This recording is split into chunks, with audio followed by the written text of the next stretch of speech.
Broadcasting live from a shack on a hill in the Mossy Creek bottoms of Cane Creek, Arkansas.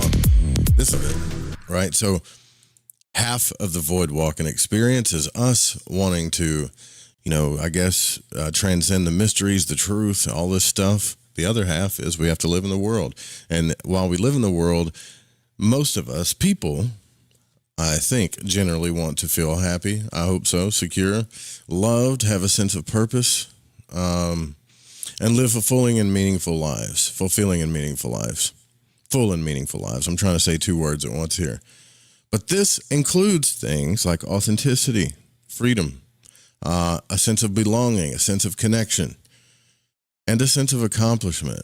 And now individual needs will vary amongst us all, but the important part is how do we make it easier on ourselves to manifest these things? So my friend, my colleague, Owen Hunt is here back with us to talk about this. And he's my personal transurfing coach too. What's up, brother? Good to have you on the show. Man, what an eloquent intro, Joe. I really enjoyed that. And man, I'm super happy to be back. I'm always happy to talk to you, whether it's on a live broadcast or on, Google Voice, you know what I'm saying? Yeah, right. Yeah. So, man, I'm always happy to talk to you too. I look forward to our next events because we've done some events together and that's been real fun too, So, I would have to say, every one of my friends and colleagues in my life, relate to me in some heavy way. Like Ryan, for instance, meets the intellectual side of me. You meet I would say the heart side of me, the way I want to move through the world. Like we agree on a lot of that stuff. So, but I'm still very curious about what transurfing, is. I have an idea of it, but I kind of want to go deeper into that with you tonight, if that's okay. Yeah, I love that. It's something that, when we have had the opportunity to connect, when we were doing those events, you and I would talk a lot about hermetics and other ancient philosophies and ideas. And really what I found is that reality transurfing has the same aims and goals as many of the other magical systems. It's just maybe a little bit more modern, and just like a slightly different approach. So what I found when we connected was that our goals are the same and our methods may be slightly varied, but also very, very similar.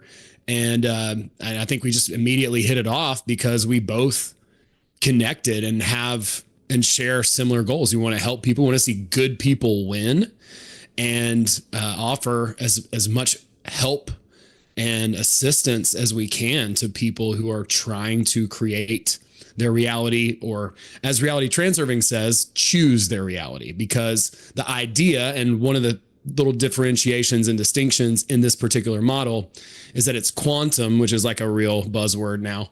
But the idea is that infinity, right? That's a mathematical certainty. So everything already exists in what Vadim would call the space of variations, which is synonymous with the dream world, right? Everything already exists in infinity. So you don't have to worry about conjuring up a certain idea of yourself or creating this reality. It's already there. You just need to choose it. And, the choosing part, there's a few steps too. It's not, it sounds a lot simpler than manifestation or some more kind of woo-woo word. But that's because it is. But there's still some steps to it and still some things to understand. So we can talk through some of that.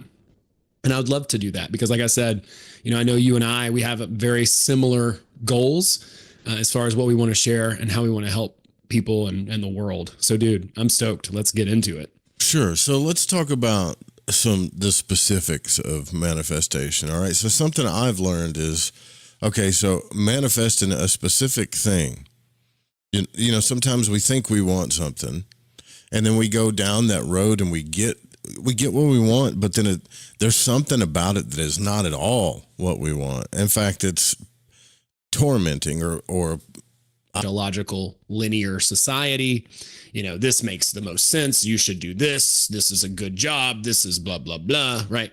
And so we tend to kind of fall into that camp of thinking and lead with our mind often. And then some of us lead with our heart and we're complete total wrecks, like David Data talks about. That's me. Yeah. I'm a total wreck. Yeah. The broken yogi, right? Like it's a very real thing. Like the yogi is still a yogi, but like they lack that groundedness. They lack that ability to really have the order and the organization in their life. Totally, and that's a real thing. It doesn't disqualify the yogi. The yogi's still a magician. It's just that they haven't really put those elements together in alignment. And I think a lot of times when we manifest that thing and we're disappointed in it, there's a couple things going on there. Number one, we're not really in alignment. So we're not really asking for the thing that really suits us. And then also the idea in reality transurfing is called outer intention. So we might call that God or spirit or source or the universe or synchronicity or whatever. But the idea is that inner intention is like what I desire, what I want, what I will push and force to have in the world. Whereas outer intention is when my will and the will of God or the universe or society or everyone comes together, and it's a win-win situation. So we create this magical, circumstance where not only do we benefit, but so does the world and the people around. And so it's really a win-win-win. So I think those are two things that often happen in the manifestation as far as troubleshooting. So you're saying like if we can't, like, for instance, in my world, let's say if I do a sigil or a ceremony to get something to come into my life, right?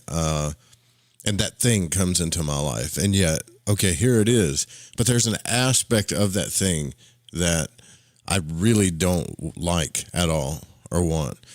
Are you saying that maybe I wasn't in alignment with myself totally when I cast for it? Or along the way, did I not see something? Or is it about a constant state of choosing that thing? Well, I think that is, yeah. So back to choosing, right? Like we're choosing all the time, constant. It is a constant state of choosing, right? Like one small decision is so tiny, but if you take that decision and then you continue to make that decision over time, you see where the gap just widens and widens and widens. That could be a simple decision, right? Like I'm going to walk for 10 minutes a day, or I'm going to eat this thing or whatever. So yeah, so those decisions, those choices, they do add up. There's a curve, like a choice curve, and it takes some time, but over time you start to see the exponential circumstances, consequences of those choices that we make. But I think often with the manifestation stuff, you're like, I'm going to cast for this, I'm going to make this sigil, and I'm going to cast for this thing. I think often we're so selfish. We're like, I want this thing. Yeah. That is right. We're not thinking about like, what is something that not only benefits me, but also benefits the world. And it shouldn't be so selfless too, that it's like, oh, well, it benefits the world, but not me. It's for the common good, right? Like that's where collectivism becomes this slippery slope, right? People get looped into those types of ideas all the time too. So it should be good for you. Let me be clear, right? This should be like self-interest should be there, right? Like you don't have desires because God wants to torture you with them, like why would you have the desire if it wasn't to be fulfilled? If it wasn't meant to be fulfilled. Yeah. Right. Exactly. And then, so taking it though into that meta to say, okay, well, how can this benefit me and the whole? And seeing that bigger picture, I think that gives us a little bit clearer of an idea of where we're trying to go and what we can specifically ask for, and really asking for, or it might not be the best vernacular there too, but request or choose. Really choose is kind of what the transurfing model says, because God would not pray to himself, right? Like that would be redundant. It's like you choose, and there's a couple of elements with that. Like there's an emotional component, and we can talk a little bit about that, because like when we cast for things, we're dealing with the emotions and we let go. Once we let go of the emotions is usually when it shows up in our life. And so Vadim has a lot to say about that as well, what he calls importance and what he talks about as balance. And so one of the things I think that happens a lot of times too is that we have a lot of importance or external desire, which creates balancing forces that will essentially squash the thing if we care too much about it. And then when we don't care too much about it, when we allow ourselves to have it and it feels natural to us, then we can have it. So there's a little bit of a paradox too. I would say the Tao is another book, the Tao Te Ching, that really goes along with, and I'd say pretty much any book will be concordant with reality transurfing. A lot of books are the what, and I think transurfing more or less describes the how. So the emotional components of manifestation, the aspects of manifestation that are a little bit more complicated, and the things that will troubleshoot these shortcomings and these little issues, like what you're describing, like getting the thing and then still kind of being disappointed with it. Yeah. Because in this model, really, it's not about attaining the goal. It's really process focused, to where when you identify the goal, your life becomes a celebration. It's not when you accomplish it. It's when you identify it. So that way you wake up, you have motivation, you have excitement, exuberance, energy. You are that person. Are you saying you are that? You identify with that thing that you've wanted to manifest, right? And then instead of when I get there, is that what you're saying? Yeah, you can allow yourself the pleasure to be pursuing the goal, right? As opposed to, I'll be happy when. And then you're holding yourself and your happiness hostage when you say, I'll be happy when I get this. Because that's why we're not. It's because we're not able to be happy now. So by identifying the goal and knowing, like, hey, I'm on my path, I'm doing my thing, right? Like, I found my goal, my purpose, whatever you want to call it. Hey, my life's a celebration. I'm pursuing the thing that I care the most about. I'm chasing after my dreams, the things that I care the most about. And, it's like, you hear it all the time. People who are celebrities who get Academy Awards, or comedians that get a Netflix special, and they're still depressed. And this is the reason why. It's because fulfilling the goal. That the same thing used to happen to me. I was in bands for years, and we would create an album, and I'd be so stoked and having so much fun creating the album. Then we would make the album would be finished. I'd get it back from CD Baby or whatever. Right. And I'm like, This thing is not going to spoon me at night. Right. Like, this is not, not making me happy. I'm just sitting here unfulfilled. I guess I need to make another record or something. I don't know what to do now. And so that's what we do, is we just hold ourselves hostage. We won't allow ourselves to be happy now and celebrate the fact that we're pursuing the goal. So just identifying it is really more what the focus is. Let's talk about this. I feel like this is a fundamental problem that I think we need to work ourselves through. A small metaphor here. And I'll use relationships as an example.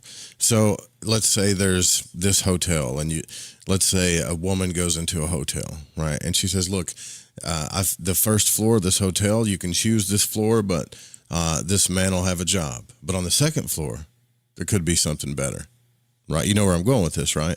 Well, then they go to the second floor. Then, okay, well, this man's got a job and he likes kids, but on the third floor, there could be something better. You could stay here or go to the next. They go to the next. This guy's got a job. He likes kids, and he's good looking too. Man, there you go. Like, are you satisfied yet or not? Right? So there could be something better. And the next, and the next. And by the time to get to the sixth floor, they said, look, this man likes kids. He's good looking. He has a job. He has a loving heart. He's rich too. But there could be something better on the seventh floor. And then you get to the seventh floor, and that little genie up there is like, there's absolutely nothing up here. Well, this is just to show that women are never satisfied, right? And when I heard that joke, I laughed my ass off, but I thought, this isn't about women. This is us. Mm-hmm. This is humanity, right? Like, we could have everything. And if there's something better that people are showing us, it's like, well, I could achieve that. Like, I could achieve that better thing. And I have an abundant mindset. And all of those things are important. But doesn't it come down to, like, at some point you have to be satisfied in order to be happy? Yeah. I mean, happiness is extremely elusive, right? Like, I think that's why they wrote it in the Constitution, the pursuit of happiness, right? Like, and I think it's totally attainable, but it's something that really takes presence. And I think presence is also something that's grossly misunderstood in the spiritual community, because it's very easy to just become a passive victim because you're so present. And presence is not about being at the whim of circumstance. Presence is about being here now so that you can actively create the future. Yeah. And that's really what the transurfing model is about as well, where we're creating, a slide or an ideal reality, and we're choosing that reality. And there's nuance here, there's quite a bit to unpack, but essentially you choose the reality that you want from the space of alternates, from infinity, right? Like there's a cosmic infinite jukebox and you pick A1, you know what I'm saying? Whichever version you want, you pick that one, you start there, you choose that, and then you materialize that into reality. So there's no conjuring, there's no ritual, there's no need for a lot of the sort of window dressing that many religions have. So instead, you just simply choose, and then you begin to materialize what is in that sector of the dream space of infinity, the alternative space, the Akashic records, the infinite Whatever film roll want to archive. Yeah. Want to call it. And then you slowly bring that here, which is a different perspective than many of the manifestation models. Cause it's like, if it's the law of attraction or whatever, you're like, you're going to bring it into existence. You're going to create it. There's nothing to create. It's already there. You dream every night and you see shit in your dreams that you've never seen in real life. It's all there's crazy stuff over there in the mental world.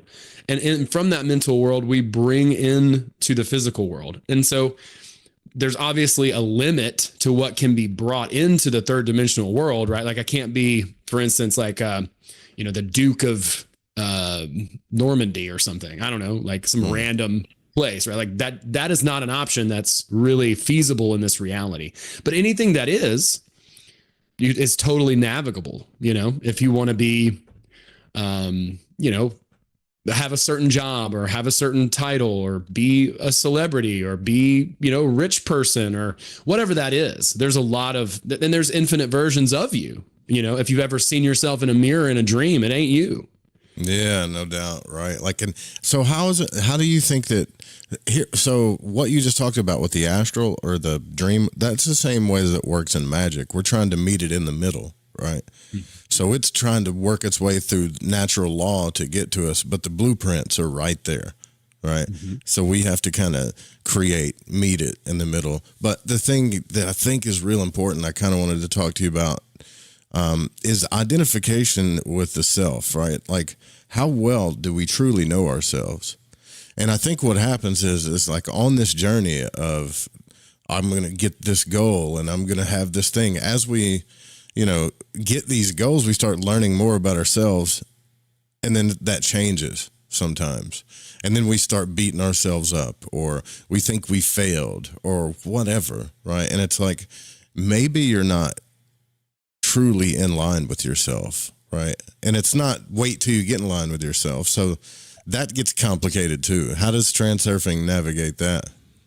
Well, I think it's really about iteration, right? Like that's why choosing is not just a single solitary thing that happens. It's a constant thing. And one of the things that I like to do, and this isn't necessarily in the book, but I think it's a really powerful exercise. I actually got this from the Kabbalion, is to write down who you think your higher self is, right? Like what transfiguration is. Transfiguration is looking on the photo of Jesus to take on those attributes. Wherever attention goes, energy flows, right? The Hermetic maxioms or axioms. and so the more that we focus on that, which we want to be, the more we become it. So if we dedicate a practice, let's say 5 to 10 minutes a day of really like creating who our higher self is, in a reasonable version of this too, right? Like our higher self isn't some pompous douche, in the sky or whatever. It's like a real person that has fun. Wants, maybe it is for you. I don't know. It could be for me. Yeah. I want people to be a little bit, playful, and we're here to have fun. Yeah. And so it shouldn't be some like distant angelic archetype that's perfect and never, has road rage. You know what I'm saying? That's not what I think my higher self is. Right. Like, so think about it. Like, what do you really think your higher self is? And then write that down, draw pictures of it, and saturate your consciousness in what that thing is as much as you possibly can. You'll begin to take on the attributes of it. I mean, you see even like Napoleon Hill having his mastermind, which is delusional as hell, but he's talking to like Emerson and Abraham Lincoln in his mind. And yeah, dude, I love that part of that book. Yeah, that's one of the secret chapters, right? Like, so like that is totally something that, you know, the magical part. Like I remember when I first got into magic, because I was totally going to go gung ho into magic right before I found this book. And when I found transurfing, I was like, this is it for me. Like this is it. And I just went on that trail, and that is what it, you know, that's what it was. But I remember one of the first things I ever did was just a circle, you know, I drew a circle, and I downloaded like a guide. And then the guy was just like talking me through like visualization. That's all that it was. And it's like, oh, we're actively using our imagination. Oh, you know, this is what we do naturally as kids, as children. And that using our imagination and leaning into that is a very powerful tool. We can use that to our benefit and to our disadvantage. We can use it consciously or unconsciously. And often we're doing it unconsciously and we don't even know it. I think when you don't use your imagination, it deadens you. Think about all the things that we truly desire, right? And then you bask yourself in this pretend world. Whether so people watch porn or they get on the Sims online or whatever, instead of actually going out in the world. And, you know, it's like, don't you want to experience all of that love and passion? Don't you want to build your own little empire? That's cool. To me, here's the biggest kicker to me, and what magic helped me understand is being honest with yourself, regardless of what people are going to think about you. Right. It doesn't matter. Like, you have to get like really honest with yourself, you know, about what it is your heart truly desires, and then go for it. And I remember when I was getting a coaching session from you one time, and I was like, oh, and dude, I did all the manifestation stuff, man. Like, I ended up on the beach. I ended up with this person. So I thought I had love, and I thought I had my place, and but I couldn't get the person and the beach to come together. And there was all this other crazy stuff that was happening that I didn't like, that hurt me and things. And I remember you saying, yeah, but along the way, did you start settling? How much did you compromise and take away from like that choice? Were you making that same choice for that vision the whole time? I remember you saying that to me, and I was like, well, actually, no. I started saying, well, maybe I can deal with that, or I can compromise with this. So what about compromise? Because that happens too. Along the way, when these things start coming in, things start trying to get us to compromise, and it almost seems sabotaging in a sense, you know? I think, and I heard this from another mentor of mine. He said, whenever you are going after something, the universe will offer you like a consolation to see if you'll take it. Like a half-ass version of it or something. Yeah. Kind of like that, right? Like, will you settle for something else? You know, or are you actually going to, because like there's a quote I don't know where it's actually from. I think I saw it in Kill Bill, but it's like, you know, if God gets in your way, cut him. You know what I mean? It's like, get your do your thing. That's your thing. You want that thing. You don't want the consolation prize. You want that thing. That's your thing. And that doesn't mean like throw caution to the wind and, you know, put all your eggs in one basket and, you know, leverage yourself, because that creates a ton of excess potential, a ton of importance. And then now all of a sudden, you know, it's going to be a lot harder for you emotionally to attain that thing. So it's a process, and balancing and sort of managing your emotions with the thing that you are going after. But I say, yeah, you don't want to compromise. You want to fully have the thing that you desire. You don't want like some bastardized version of it that's going to make you feel unfulfilled and, you know, or put you in pain or something. Yeah. Right, like some weird doll thing or something that sits in the corner and you're like, it gives me the creeps or whatever. I don't know. I think from my point of view, and when I was getting coaching from you, I think I came from a place of where I was in this other place. And then when it finally started coming in, the faces of those things seemed to be, oh, like, here it comes, right? Here it comes. This is it. You know, I have it. And those things started saying, well, maybe you should do this, or maybe you should do that, or maybe you're not enough in this way or that way or whatever. And it's like, I did compromise. The more I think about it, I stopped choosing that reality that I was actually casting for, because I guess that's a good analogy for it, dude. Consolation prize. We do that a lot, don't we? I think. Yeah. No, it's easy to do, you know, because I mean, there's this thing right here and it's so easy. I could just take this. Isn't that good enough? Is it not good enough? No, it's not fucking good enough. I can cuss on here, right? Yeah, absolutely, dude. Yeah. Yeah. Like, no, it's not fucking good enough. It's not the thing that you wanted, and you shouldn't settle for that. That said, you know, you shouldn't be impatient either. It's going to take how long it takes, and you're going to have to iterate. You're going to have to continuously choose to get that thing proper. You know, it's not just like a one-time thing, and then all of a sudden everything's just kosher, you know? So it is a process, and it's a constant, but by pursuing your goal, it's like the compass points to the north, man. And that's your heart. Your heart's like, bam, you know, like, I have a boner for this vision, you know what I'm saying? Like, I'm going here. And that's what your heart is doing. And then the mind is like the orienteering part of you, the adventurer. And then that mind is going to help you do the logistics and figure out the path, the how this is going to work, you know?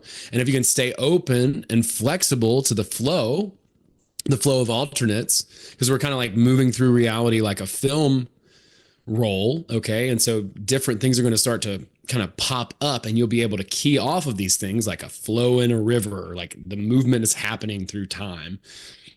So you key off of these little things, and then that's how you know which choice to make in this moment. You're like, oh, just go over here. Instead of fighting against the flow and like trying to paddle against the current, which is what most of us do. Or like, we're in a frame right now, and we're like, like trying with all our willpower to get out of this one frame. It's like, dude, you created this frame many film, like a film roll, like so many frames ago, right? Like all the causes already happened to get you into this effect, homie. You're in the effect, okay? You can only create new causes for the future. That's what I'm saying about being present, right? Like, we're in this frame right now. So to create the future frame, we need to be present and focused on what we're creating and what choices that we're making that are taking us to that place. And so there's already this whole script, or this river, right, with all these rocks in it that's already flowing. And so instead of us, you know, going against the flow, we go with the flow, and then just paddle to over here and paddle to over there, right? Like, we're in the flow. We're still moving though. We're still actively choosing and taking action. It's not like we're not just like lazy river, like in the flow, like just whatever, you know what I mean? I don't know. Rafting analogies for me go really well, because I spent a lot of time doing whitewater. So it makes sense. I'm like, you'd be surprised. Even that works better than accepting. Even lazy rafting works better than accepting something you absolutely don't want, because now you're just fighting against the current and you're stuck, you know? Yeah. You'll hit a hydraulic, and then you'll just be underwater, just getting surfed, you know, like, yeah. It's like, help, I'm in the bardo. It's like, well, you stop choosing what you don't want, right? Like, that's stupid. Exactly. Yeah. Exactly. That's exactly right. And and so, you know, we want to actively create our future with our heart, knowing that compass needle pointing north. What is that? We want to bring that vision in from infinity, the Akashic records, the dream space, whatever. See that, feel that. Neville Goddard stuff is great too, by the way. Like, the feeling is the secret. Like, couldn't agree more. Oh, yeah, we create that vision, and then we feel the emotions from the vision, and those emotions broadcast out into the universe. The world is a mirror. It reflects our attitude towards it. It reflects those emotions.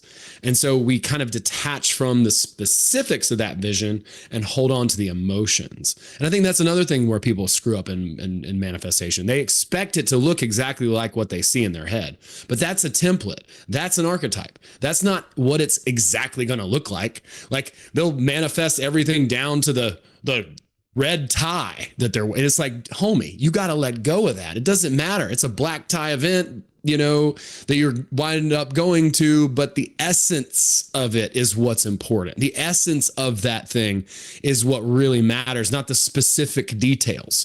So, you know, the mind gets hung up on those little minutia, and then that's really easy also to sabotage. So the thing that we want to focus the most on is like, how do we feel? How does it feel when we're pursuing our goal? How does it feel when we're that person, that version of our highest self? How does it feel when we wake up in the morning and we're pursuing our true goal? That's what's really more important, because you could be in Austin or Athens or New York or Boston, and that stuff is kind of consequential, you know, where you are in relation. Like, you might want to be by the beach, you know what I mean? But it might be like, God, I miss being by the beach. You know it. Yeah, I mean, yeah, I do. I know you love the Owen beach. came and visited me by the beach, and you know how cool it was, wasn't it? It was cool. Awesome. It was awesome, dude.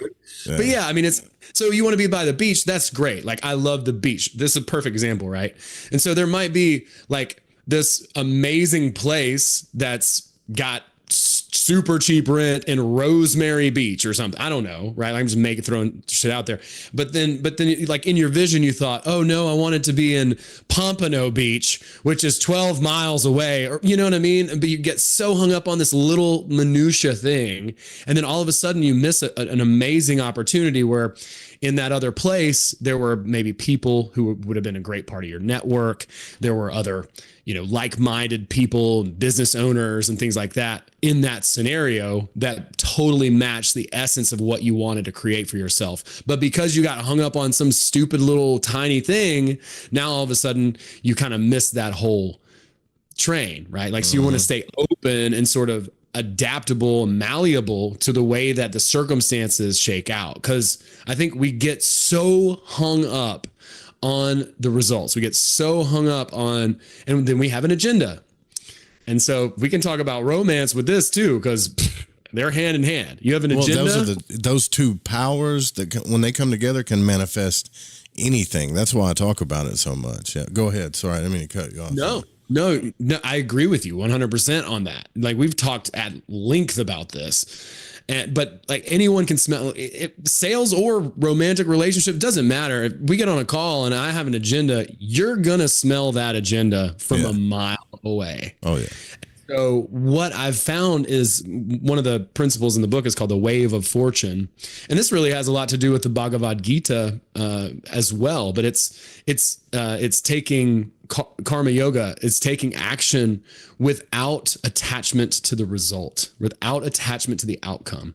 So what does that mean? It means that we celebrate the action, whatever the action is. So let's say that you want to get healthy.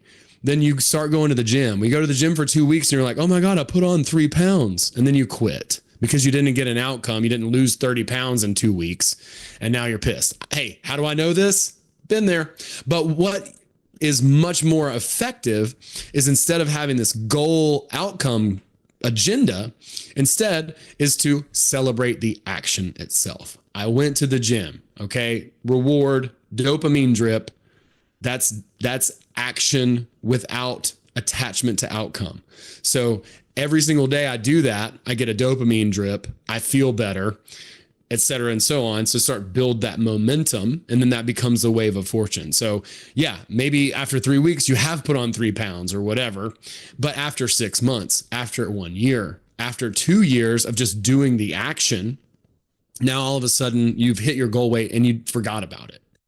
You forgot. It didn't matter anymore. It wasn't about that. And then you actually started enjoying going to the gym. So you started enjoying the process instead of being so attached to the outcome. And then that becomes, the results come by themselves. You don't have to worry about the results anymore because you have established a process. And then now all of a sudden you're unstoppable. You've created this wave of fortune because you haven't gotten hung up on those details, on the minutia, on the outcome, on those specific things. It's instead about building that process. And then you fall in love with doing the thing. It's like, I write for an hour every day. I love that part of my day. Sometimes nothing comes out of it. There was a time not long ago, I hadn't wrote a joke in like 2 weeks. Still Hit sat me up. down. I'll Still help you write a covered, joke. you It'll know? be probably dark though if you hit me up. Hey, I like dark. I mean, you know me. I have a Yeah. pretty dark sense of humor, you know, but Yeah. yeah, it No. doesn't matter. I'm not stopping, is my point, you know? So obviously, where people get hung up in manifestation too, let's get real. While we're on the earth, okay, it's health, wealth, and relationships is what people are focused on, and not specifically in that order. So when they're trying to manifest certain things into their life, one of those three things can either be helpful or a problem, it seems like. All of those three things can also make you feel good or feel like a failure. And there's a lot of comparisons in these worlds, you know. And where, I don't know about you, but where I'm specifically finding issues with the people that I talk to, a lot of it has to do with them like feeling genuinely loved. And I know that's such a thing that we need to get past, right? But when people don't feel genuinely loved for who the hell they are, they have an issue manifesting anything. I know I do. It's all about, I know it's all about loving the self. There's going to be a million people say the obvious stuff. And yet that void still lies there. It's still there all the time. And love is the magical formula. Hell, you got the heart on your, your logo, you know that. So Yeah. when you feel, I think Corey talked to me about this. Like, let's say you have betrayal trauma. How do you use transurfing to get past that? Because you're trying to get past that in order to start getting this other reality going, you know? Yeah. It's a good question. So one of the things the author says is you have to allow yourself to have. That's really about actively building self-worth, because you can't just simply allow yourself to have a thing, unfortunately, right? Like that'd be so nice. And to be completely honest, he doesn't always, I mean, it's a thick book, man. It's like 900 pages and it's a great model. I mean, it exemplifies the way that reality works, but he doesn't go into depth for a lot of these sticking points into how exactly to fix that. You know, he's like, oh, you need to allow yourself to have. I'm like, okay, great. Thanks, homie. I agree with you. How do I do that though? Right. And so there's a lot of ways to do that. But for particular reality transurfing, what he talks a lot about is self-worth and building that self-worth. And so I think it goes back a lot to what I was just talking about with establishing and building those processes, having enough self-discipline. And in order to be able to generate that self-love, because you're like sticking to a thing, you're making sure that you're doing it. And the more that you do that, you're getting dopamine from your brain, rewarding you every single time that you take that action. And that dopamine helps you love yourself. So then you're not necessarily looking for that validation externally, you're internally validating as opposed to externally validating. And the more that you do that, the more that you can build that muscle and you can allow yourself to have more and more and more. Another one of my mentors is a guy named Peter Sage, brilliant man. And he's rowing the Atlantic right now. But he has a quote that he says, he says, "You'll never rise above the opinion of yourself." That's true. It is true. And it hurts. You know, like we want to cheat that. We don't want that to be a barrier, but it is. And so we have to build that self-worth. It's not something that just comes without work. I say I want good people to win. Everyone deserves to have what they want, but you still have to earn it. I hate it, but it's true. So, you know? The question that I just asked you, do you think people have to earn genuine love? Self-love? Self-love. Well, you're not going to, like, genuine love. I mean, you're not going to have someone genuinely love you. I'm asking a lot of rhetorical questions here, obviously, but you're not going to have genuine love in your life until, in my opinion, until you learn to genuinely love yourself. Because so many people are angry at things, whether it's health, wealth, relationships, whatever. And I'm one of those people. I'm recovering from the anger of betrayal trauma. I'm just being honest with you. And it's happened to me in my life so many times. And it's because of what you just said right there. And when someone does something to you that, and in my mind, seems like, why in the hell would they do that? That's awful. That's hurtful. Or that's whatever. You don't have to go to war with that person. You can simply and it took me a long time to figure this simple thing out. You can simply say, no, thanks. I don't choose that reality. Right. No, thank you. You don't even have to be a dick. Just no, thanks, man. I'm out. You know, not even that song, fuck this shit, I'm out. Right. Like, you don't have to make a point, to be like, oh, I'm not that person. Fuck, because that starts a war that's unnecessary, in my opinion, where you could just say, no, thank you. That's exactly right. And so you're hitting on one very important topic from the book right there. It's the second chapter, and you would know this hermetically as egregores, but he calls it pendulums. So the idea is that there is these energetic informational structures. They can be pretty meta, right? Like they can be principalities, powers of the air, fucking banking systems, governments, political parties, sports teams, whatever. They can also be micro, little things that irritate you, betrayal trauma, people screwing you over. You don't think I've been betrayed? I got people owing me tons of money here and there, and like people who have fought me tooth and nail over self-help shit, I'm like, what? I thought we were trying to help people here. Anyway, I don't want to get lost in the weeds here. But the point being is that when we do react to those things and we do start a fight with them, now we're engaged with it, as opposed to exactly what you said. Cut it off, right? Like it's what Jesus says in the Beatitudes. If your nose offends you, cut it off. Cut off your hand if it offends you, and just let it go. Let it be gone, because your attention and engaging with it and that anger is going to do nothing but keep you in that loop. You're going to loop on that, where you could be creating something absolutely brilliant and beautiful. And it sucks that we have to deal with the trauma. And I recommend trauma release. I recommend Reiki. I recommend whatever can help you to let go of that. So I've done a ton of that work myself, and I'm a big fan of it. So whatever it is that people, want to do as far as techniques and exercises to let go of that stuff, because I know it's just not so easy to just be like, oh, we'll just let it go. Right. Like that's what a lot of people say to you that want to feel good, and they don't literally, your negativity is bothering me. Like those people don't genuinely care about you anyways. Right. If they're just saying, oh, just let it go. Like this. Yeah. Don't worry about those people. I've gotten tons of help from you, dude. I've vented things to you that I've vented to no one. Right. Well, I'm honored for that. Like, it happens to me, I likewise, I've vented things to you that I haven't shared with anybody else either. Yeah. You always put things in perspective for me, and it's a good thing. I mean, you're like one of the best coaches I've ever had in my life. Honestly, I don't know if I'd have gotten through a lot of the things that I got through without you.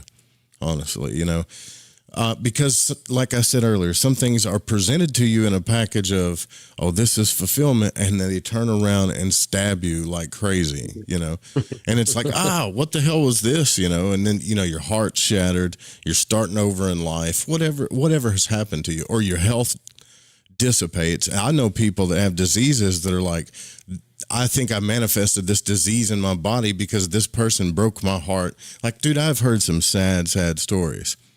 And these people are all coming from only thing other people care about is manifesting abundance and stuff in their reality. And that's where these heartbroken people are coming from. They're like, whatever happened to just love, right? Love first, create behind that love, Don't step on everybody else to get to your manifestation in any kind of way, But you told me when I was pissed off about that, you said, bro, you're obviously forgetting about the karmic effect of, you can't worry about that. There is a karmic cause and effect to that will happen to those people. You don't have to teach them a lesson. It's going to happen.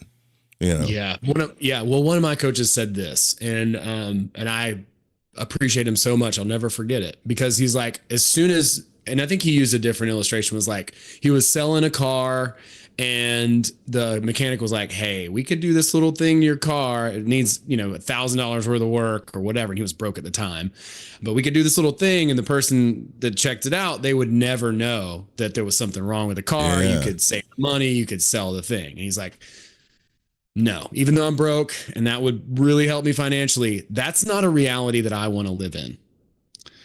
And as soon as he made the choice not to live in that reality, no longer is he. So think about someone who, let's say, harms other people, manipulates other people. Yeah. What reality does that person live in, right? If they harm other people and break people's hearts or what have you, manipulate, coerce, etc., right?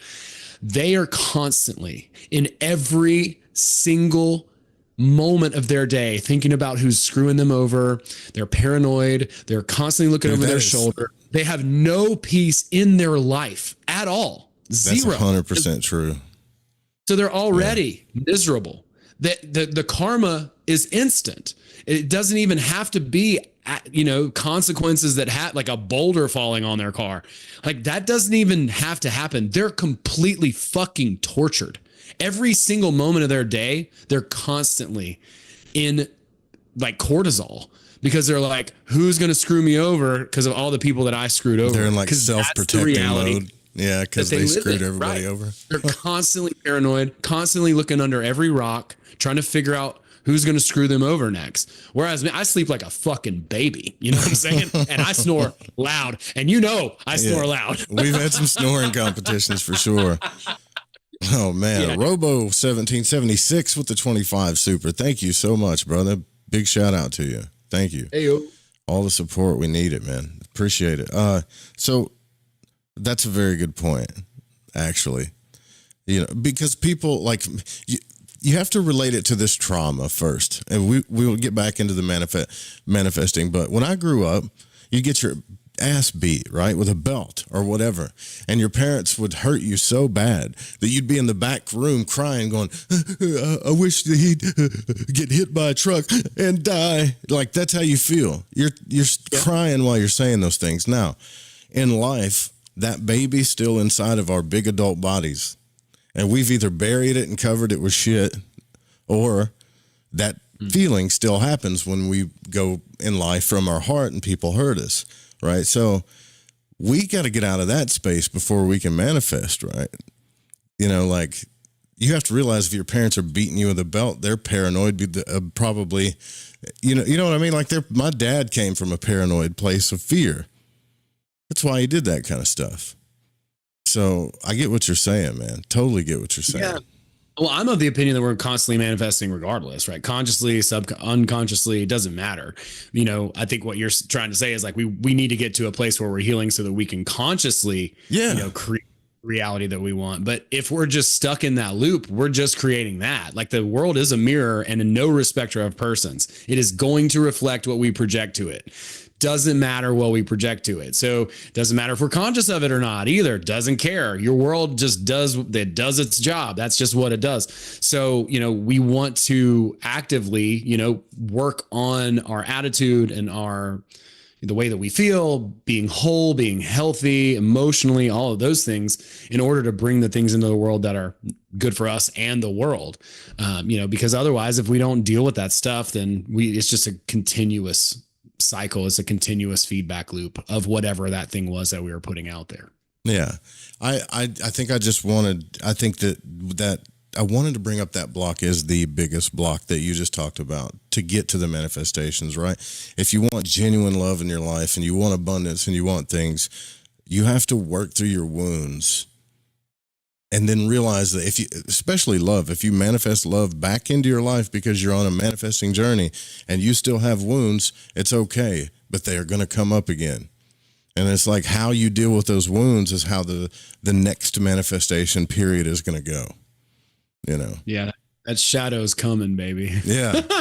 It's a real thing. Yeah. So I like the frame analogy that you use. Like we caused something and now the frame's coming in, right?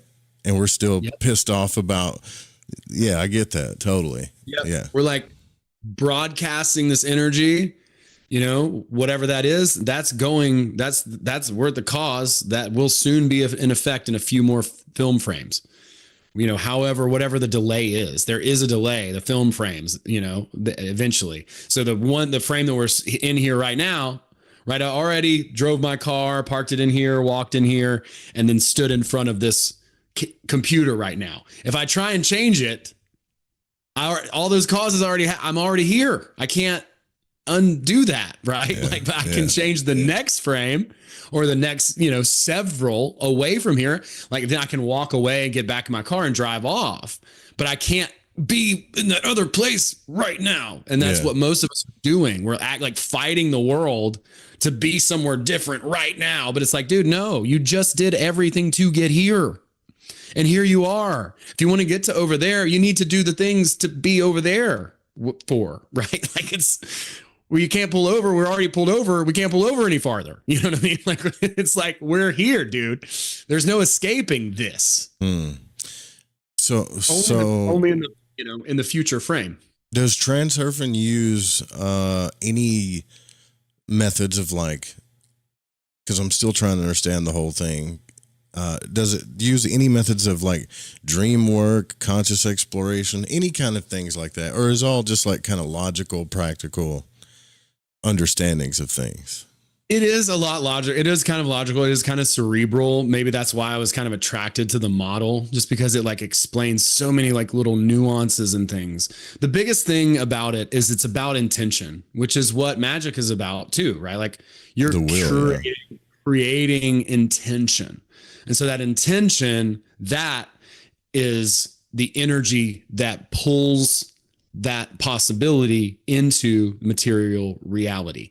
So one really good analogy is dreaming, and particularly lucid dreaming. So dreaming is not a practice in transurfing. You don't have to lucid dream, but if you were to, you would notice how things happen in the dream world. Based on what happens in the dream world is every night we go to sleep, our soul flies into the film roll archive, the alternative space, infinity, whatever you want to call it. But when we become lucid, our mind and our soul are both aware at the same time. Yeah. And that is where intention is born.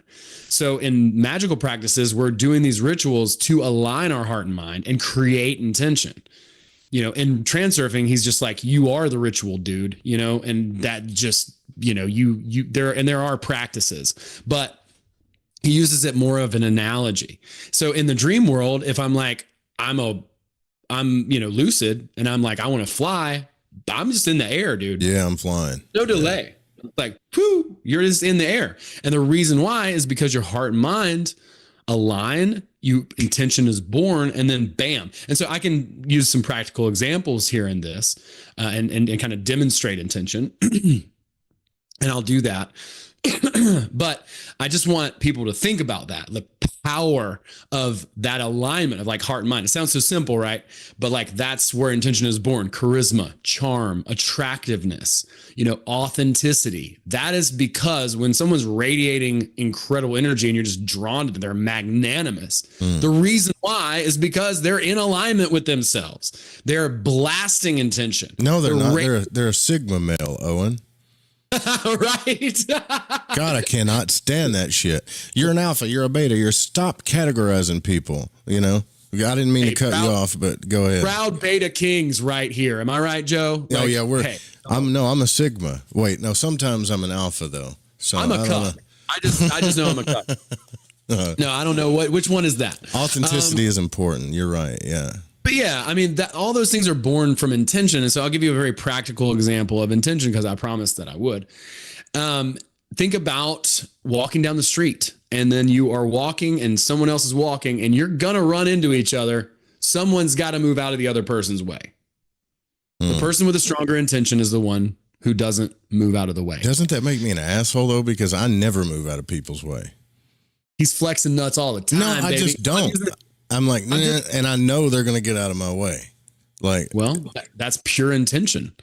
That's what that is. So another is a girl's sick at a party or someone's sick at a party, right? And they got to get to the bathroom. And so they start moving to the bathroom, even though it's crowded, people just instinctively know to get out of the fucking way. Yeah.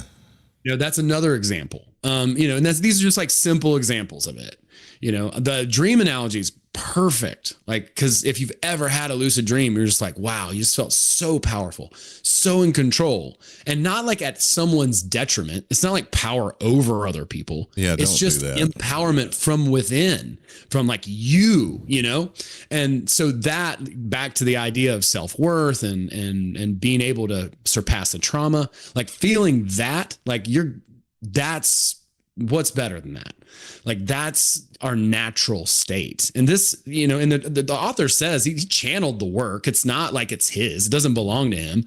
It's ancient stuff. It's the same stuff as in the Kabbalion. It's the same stuff that's in, you know, all the Eliphas Levi stuff and all the Hermetica and all of it. It's all the same stuff. It's just a different, like, nuanced perspective. It's just a different angle on the same stuff. Like, none of this stuff, this is probably how they built the pyramids, man. Probably built the pyramids. Wasn't aliens. Probably not. I don't know. Maybe it was. If it was, they used intention. Well, I will give magic this one defense. Like, magic is the conformity with will. Basically, you're changing yourself. You're transforming yourself so that the outside world transforms to your divine will, right? And you do that through elements underneath the moon. So you're working with the unconscious. Your ego is coming up against the circle of all the shit you're manifesting, the mirror of the shit that you think you're combating all the time, until you learn you're not really combating with that stuff and you transcend it to begin with. Then you step into the alchemical stage. And I think a lot of where people get the issue with magic is when we say magic, people go, oh, you're trying to do tricks to manifest physical things into reality. And that is not magic. And that's why I hate the word magic, right? It's a more in-depth way, using Joseph Campbell's and Carl Jung's stuff, to really work with these archetypes and symbols and things so that we can speak with our unconscious, that thing that's ruling our lives that we're unaware of, and actually start to communicate with it so that we can transform ourselves. You know. Yep. It's really cool. I agree with you. And 100%. I mean, I think transurfing is a magical system. It's just like a slightly different. And I have the same bone to pick with like manifestation, right? Because it's like, oh, here we go again. Some fucking law of attraction, the secret shit. And where I get pissed off is that people just sit around and daydream. I need to do a meditation on. No, you don't. Stop meditating. Buy another course. Maybe I should buy another course. Maybe I should buy another course. It's like, damn, right, dude. Yeah, no, I've got to learn this, and then I've got to learn that, and then I've got to learn this, and then I've got to learn that. No, you just created a giant to-do list for yourself of stuff to do because you're procrastinating just being the person you already want to be. And just like magic, you know, it's about changing the image that is reflected in the mirror, and then the mirror reflects that image back. Same exact thing. It's not any different. It's exactly the same. That's why we connected so much when we met, and still do. It's because it's like the goals the same, the ideas the same, the practices pretty much the same. It's just, you know, you have the ancient, you know, kind of rites. I think they're beautiful, you know, and then you have this, you know, get more modern type of a practice. You know, it's still there. It's still something that you need to actively do and take action. And where I really get frustrated with people too is like, they just, let's sit around and make vision boards. Dude, I'm not saying don't make a vision board. Oh my make God. a vision, right? Make a vision board. That's great. If you're not in line with your vision board, or you're a paranoid reject, it's not going to manifest anyways, right? So take fucking action. Yeah. Go outside of your house. You know, you want to find the love of your life. You're not going to do that laying on the couch, navel gazing for 2 hours a day. No, navel gazing. I like that. You know, if you know why Bashar gets a lot of followers is because he gives them the formula that's obvious. And all of these books, all this channeling and stuff, you can read books and find all this information, right? Like Owen has. When you follow your passions, your true passions and desires, and you actually take action to follow them, even if it's love that you want to manifest, you have a 90% higher chance of meeting that person following your passions in the world than you do sitting around thinking about doing it. Yeah. You know, I'd rather see people do the shotgun effect and then fix it as they go than start getting in their head wondering like, you know, well, maybe that's not perfect or it's not good enough. It's like, you're never gonna, manifest anything that way. And another thing I think where magic lines up with transurfing, and I'll let you continue with transurfing, is you said something beautiful earlier, is that make your life a ceremony. You don't have to always draw a circle and do some ancient ritual. If you're walking in the woods, that's a ceremony in itself. That's a celebration if you really know how to look at it, right? It's a celebration of life and nature. You should be happy in that moment. So, yeah, you said something, when we were on the phone about the ritual. The ritual is the celebration of the thing in advance. Yeah. That's all it is. Mm. And I think that's amazing. I love that. And yeah, I couldn't agree more. It's just, I get frustrated and if I could speak to my past self, maybe that's it. Because I very much was, I'll just meditate and I'll just read all these books. I've read too many books, right? Like you've read a lot of books. And matter of fact, every time I talk to you, you're like, have you read this? Have you read that? And I'm like, I've read, most of the time, no. I've read a lot of the same books, but not all of the books you've read, But don't beat yourself up too much, bro. You're always doing something, though, too. So yeah, but I mean, at a certain point, information is a detriment to you if you're not actively using it. Yeah. Just carrying it around with you like a weight.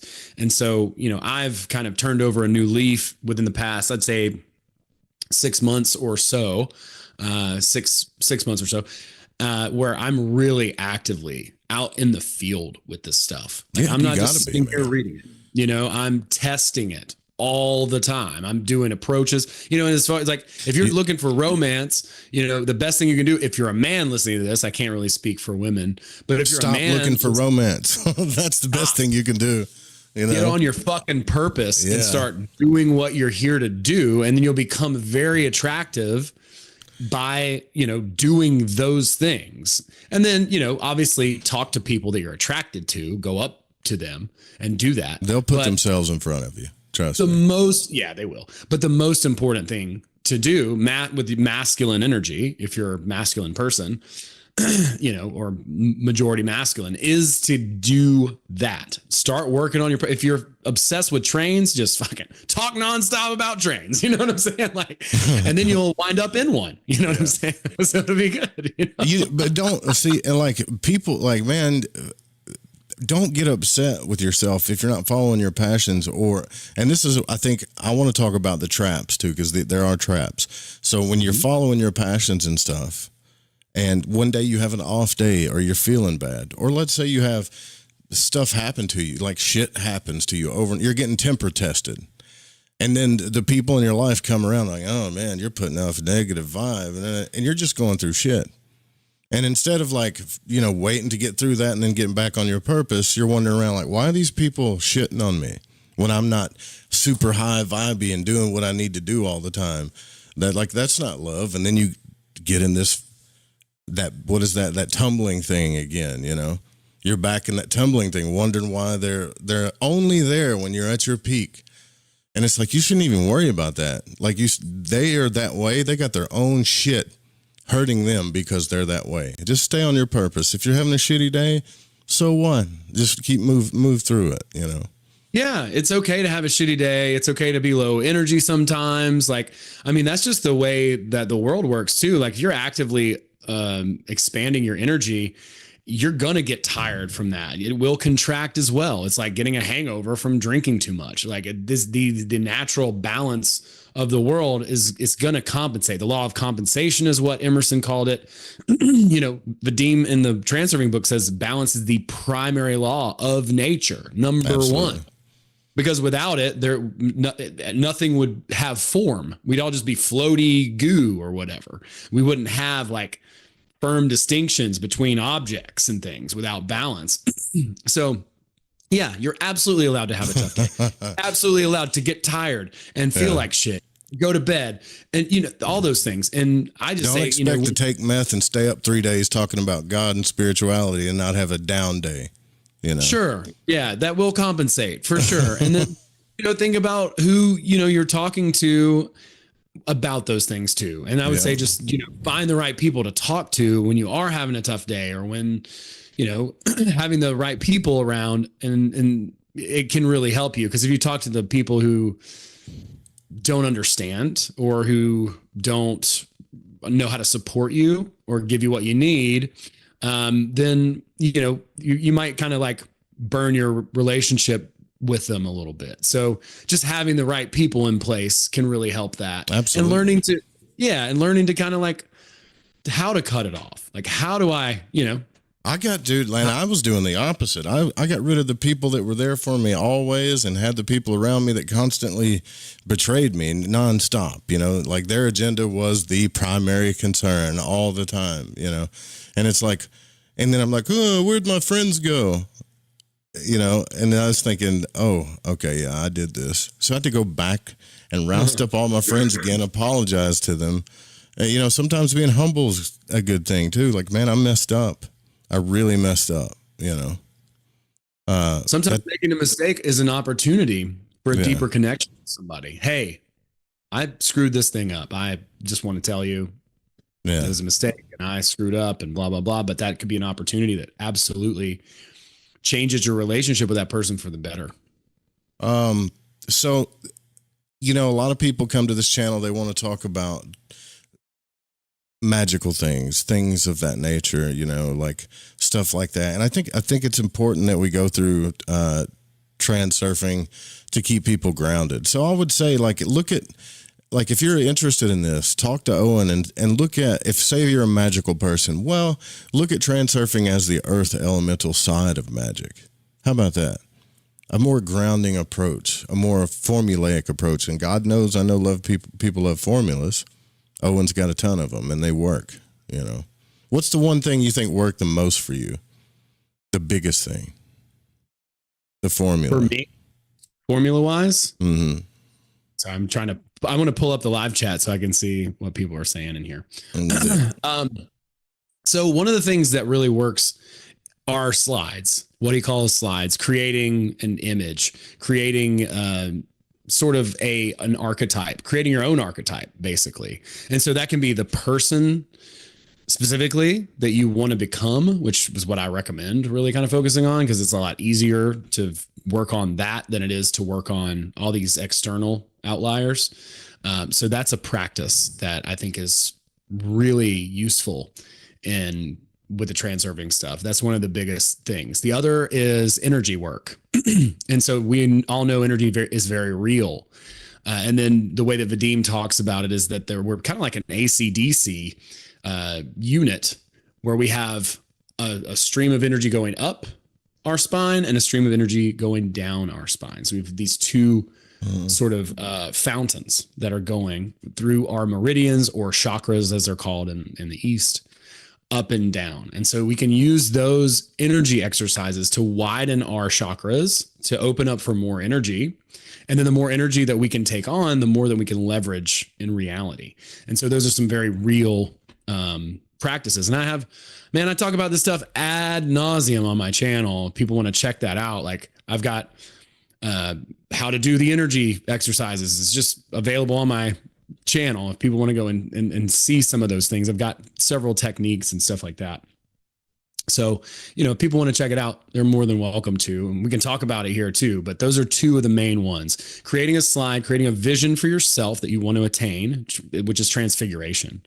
The ancient version, the modern version is a slide, right? And so that can be whatever it is that you want. We use a lot of film metaphor in reality transurfing. Is just because it's modern, but as above, so below. Film works the way film works because reality works the way reality works, and it's all reflective. It's turtles all the way, baby. So yeah. And then the other thing really that comes to mind is the energy work, understanding pendulums too, and intention, huge. But those are the two techniques that are really probably the most useful out of the book: creating a slide or a vision of yourself to attain to, or transfiguration, and opening up your energy meridians to actively take on more energy. And energy is infinite, but the more that you can, the key to all this stuff, dude. Yeah, everything is energy. I mean, real really energy, folks. Look, I'm just as guilty of trying every drug and energy drink under the sun. Look,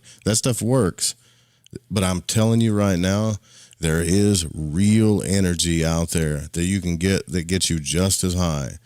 You don't have to please don't. I'm not, people are going to run if you don't validate them. I get it. I'm not saying anything against the drugs that you use, but what I'm talking about is Luke's energy. We'll have a show on this one day, and it is divinely connected with love, and it gives you a ton of energy.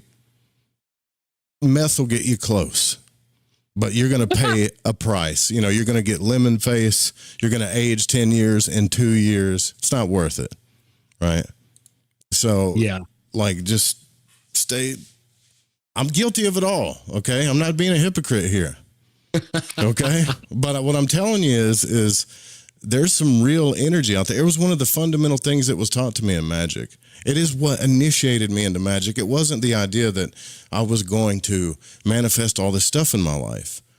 This woman did a working with me that showed me this Luke's energy, and it amazed me so much that I was like, I'm in, I think Bob Proctor talks a lot about this too. He said that there's energy there for the grab. It's right there. You can just take it. It just doesn't feel that way until you start working with it, What's been called Kundalini too, but. Yeah, Kundalini, the Kundalini snake awakening. Yeah, breath work is really good. I mean, there's a lot of great practices. I think breath work is naturally detoxifying. That chat what Vadim got into. Yeah, that chat will. By the way, that chat will, will sway you from the focus of the conversation if you're not careful. I know. Yeah. I just see what the thinker thinks, the prover proves. I love it, dude. That's some Robert Anton Wilson shit. That's my man, dude. I'm a huge fan of Prometheus. Right? My favorite books ever. But yeah, I just got my buddy Ham Cow's in the chat, and he totally got my train joke. I think he was the only one, but whatever. It's fine. Benjamin Cowfoot guy. No, Benjamin Crowfoot. That's my homie too. Crowfoot. I said Cowfoot. It's my bad. No, I said Ham Cow. So it's but yeah, the Ham Cow has got a few comments in there. That's my homie. We used to play in bands and stuff together. He's a brilliant artist and a great musician. Benjamin Crowfoot, also super intuitive, amazing energy worker, magician himself. Cool. Taught me a lot actually about energy and how kind of spirits work and stuff. We actually got to meet in LA at the Conscious Expo. So when you hear people say this, Owen, let's focus on the conversation here, because that's what's getting us to. All right. So when you see people say, man, you know what? I was on it. I was doing my thing. I was manifesting, and then this psychic vampire came along. All right. Now I did a whole freaking book on psychic vampirism. I read the whole thing, 10 hours of it, to explain it to people thoroughly. Do you think this is I think this is a problem. Not the vampires, but the perception that there's someone out there draining you of your energy without the understanding that you are the one doing it and allowing it as well, at the same time. Yeah, man. I mean, I'm guilty, Yeah, I'm too.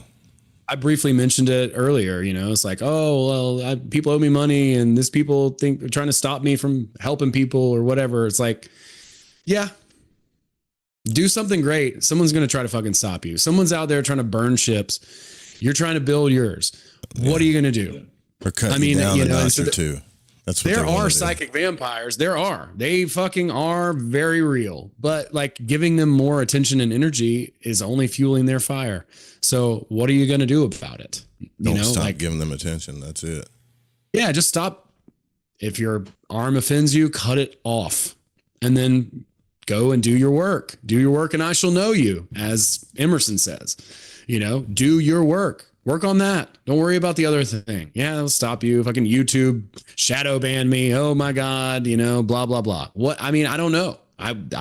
It would be nice if they didn't, but they're whatever. They do people are going to do what people are going to do, There's a part of you though that if you didn't, you have to understand, if you didn't, there is a part of you that allows the vampirism. And I don't mean you don't have boundaries, or that's not exactly what I mean. What I mean is you have psychological triggers you haven't healed yet, where you could say they manipulated me, they fooled me, whatever. But if if there was that part of you that really didn't take it personal, and it's not just about totally being on your mission, but you gave, the thing about the vampire that you forget is you gave them permission. In some form or fashion, you gave them permission to either mess with your psyche, your heart, your sexual energy, or you just think you're being attacked when you're really attacking yourself. You know, like, you have to invite the vampire. I just want people to remember that. You're not always the victim, you know? Yeah. In fact, you just getting out of that victim mode, it's so huge. It's just so huge. And it takes time, and it takes, you know, consciousness and consistent choosing. But getting out of that victim mode, there's nothing that feels better, because then you don't have any no excuses anymore, you know? And so many people in the conspiracy, again, guilty. I'm talking to myself, past versions of myself, and current things still pop up for me. But like, oh, you know, these people control the government and blah, blah, blah, and yada, yada. And it's just an excuse for you not to do the thing that you need to do. You need to just be doing the thing that you need to do. And then you're focused on outcome. You're focused on results. So-and-so sabotaged me. This thing didn't happen. YouTube, blah, blah, blah. It doesn't matter. What are you supposed to be doing? Just fucking do that. And what if you looked at life like a war? That's the biggest thing that I actually wasn't you as my father, because my father pisses me off, but he did say this one thing. He was like, he said, son, let's move away, because he knows how much of a softy I am. I'm a genuine, loving person. I believe in genuine love. I don't give a shit what you look like and how much money you have. I'm here for you, and I love you. I'm saying that to you, Owen. I don't care what you accomplish, how much you fail. I don't give a damn. I love you, bro. Right? So that's who I am. But my dad said, I know that about you. He's like, you always want to go to war. It's like you want to sharpen yourself on the edge of your knife with other people. Find something to go to war about. Right? Like, if someone's poking at you, that's not worth going to war over. There are righteous things to fight for. You know, put that energy there. You know, fuck the people, especially the ones that hurt you. They're not worth the edge of your blade. Not really. That's true. And they're in more fucking pain than you could ever imagine, because of the reality that they live in, because of the choices that they made, because they decided to screw people over and manipulate and twist and gaslight and do the things that they thought were okay for themselves. But now they project that onto everyone and live in a state of constant fear and paranoia. Who wants to live like that? That sounds fucking terrible. Like, that's awful, you know? We're going to get out of this prison planet one day, Owen. Dude, I think I'm hoping this is my last round here. I'll be honest. I'm sure I have a lot of work. I'm just fucking with you. That was like, I don't believe that at all. Okay, I believe we're in the womb of a natural mother who's trying to birth spiritual beings, and there's some shit like, just like a sperm's fighting all the other sperm to try to come together. Like, I don't think that this is because that's what I see in nature. Okay, I don't think that this is a prison. The womb that you're in when you're being born isn't a prison. Is there struggles and all kinds of crazy shit going on? Yeah. Yeah.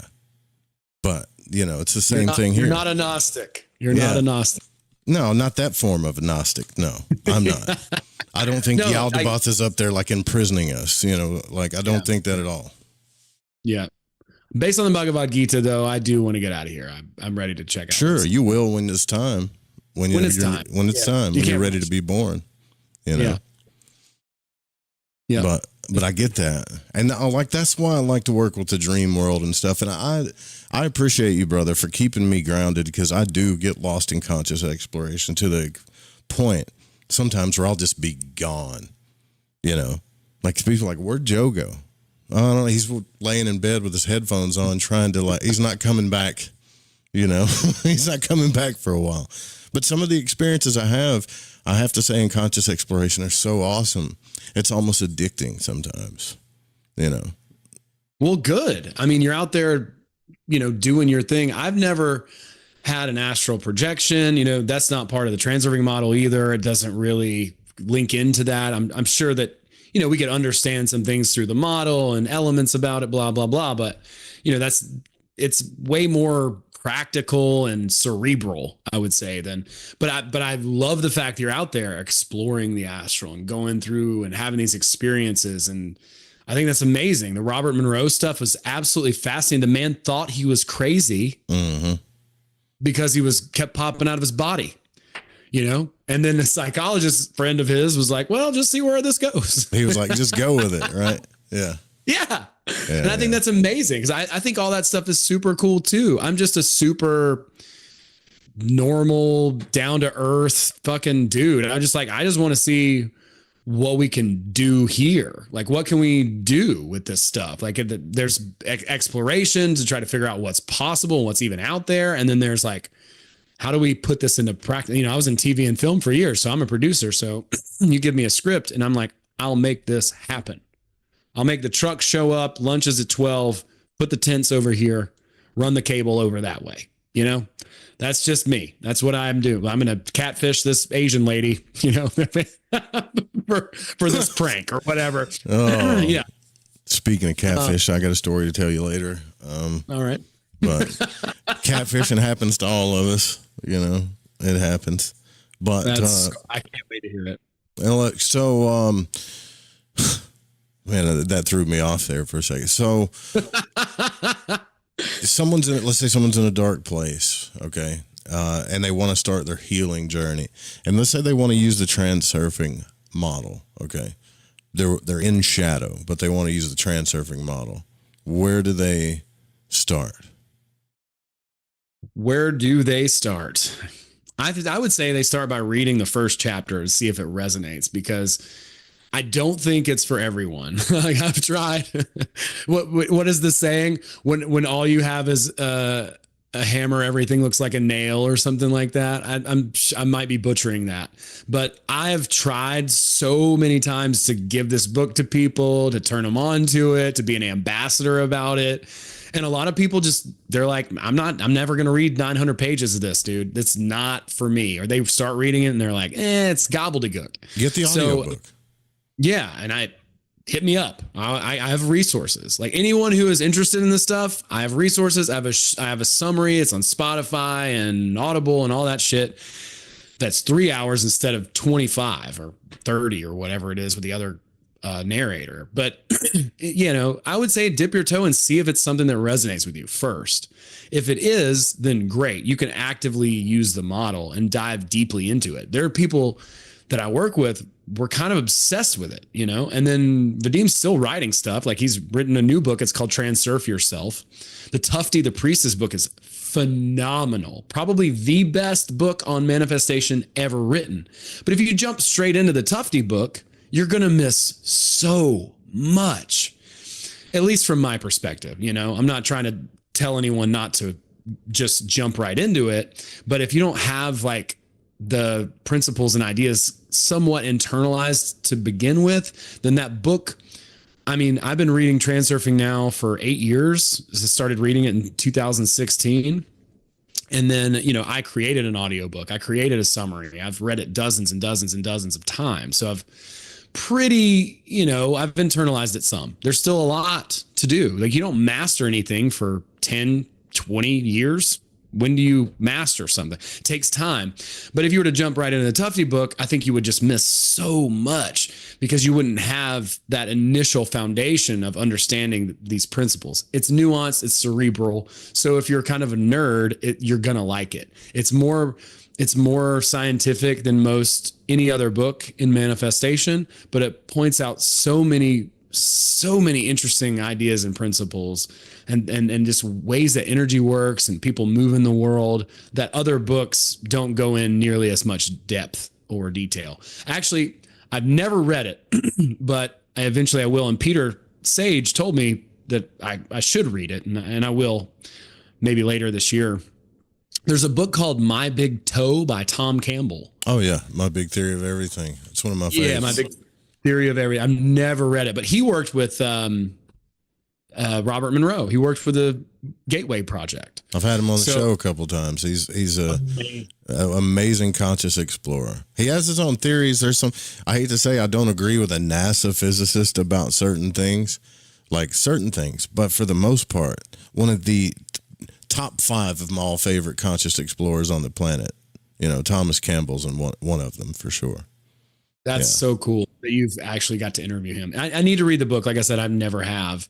But you know, eventually I will. And I'm sure it does a really good job of outlining a bunch of this stuff and probably has a lot of commonality to transurfing. But transurfing just had this mystical aura around it that drew me in, and I was kind of an early adopter to it. And it just tied the room together, man. You know, because I'm like a spiritual person, but I'm kind of an individualist, libertarian type. And then the way that the model is set out, it's like a spiritual individualism, you know, that ties you back into the world, you know, but you're not subject to like this idea of like this collectivist sort of, you know, manipulation, you know, that, oh, well, just sacrifice yourself for the good of everyone else. It's like, no, you get crazy. What you like, and everyone can win.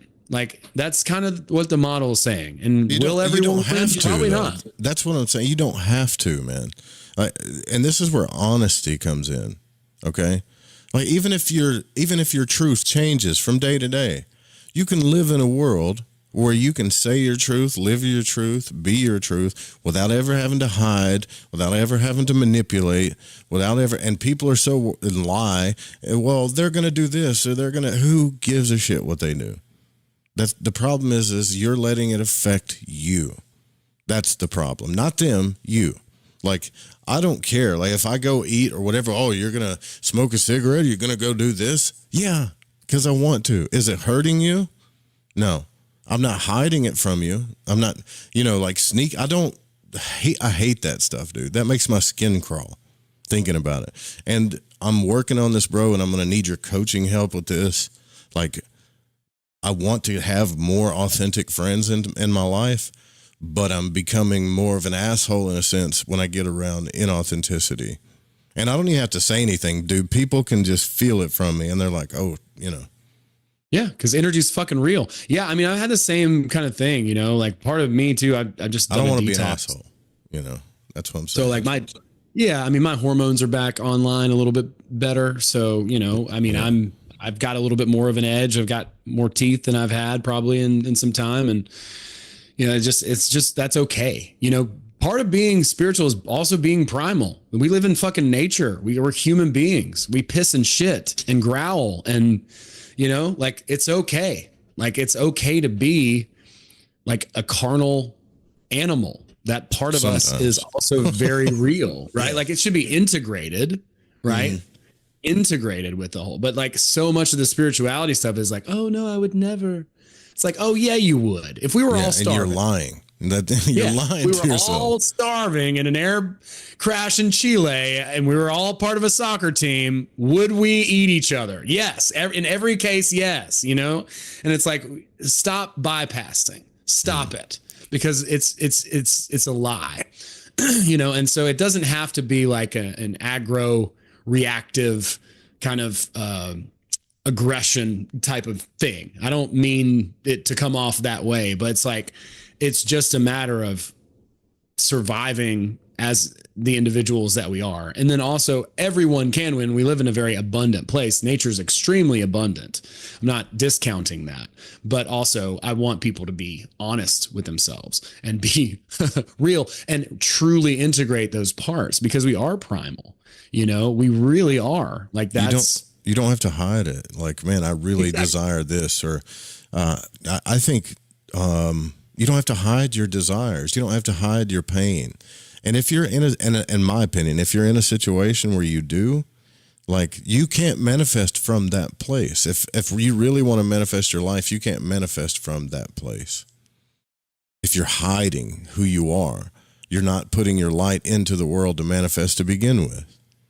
Well, you're going to reflect inauthenticity to the mirror, and you're going to get what you're projecting, because it will reflect back. So what are you hiding? It's probably going to come out as some weird shadow element, you know, and probably screw your progress up because you haven't acknowledged it and integrated it. You know, that was a big thing for me. That's what comedy has been. The biggest gift for me has been through being more honest, because outlet for spirituality kind of seems like it's over. Oh, everything's one and we're all, connected and blah, blah, blah. And I agree. That's true. We are all one, but also like comedy just points out what's wrong with the world and how stupid everything is. And so when you can resolve those two opposites, the duality, and then move beyond it, then that's a way more real approach to the world, as opposed to living in this like super woo woo,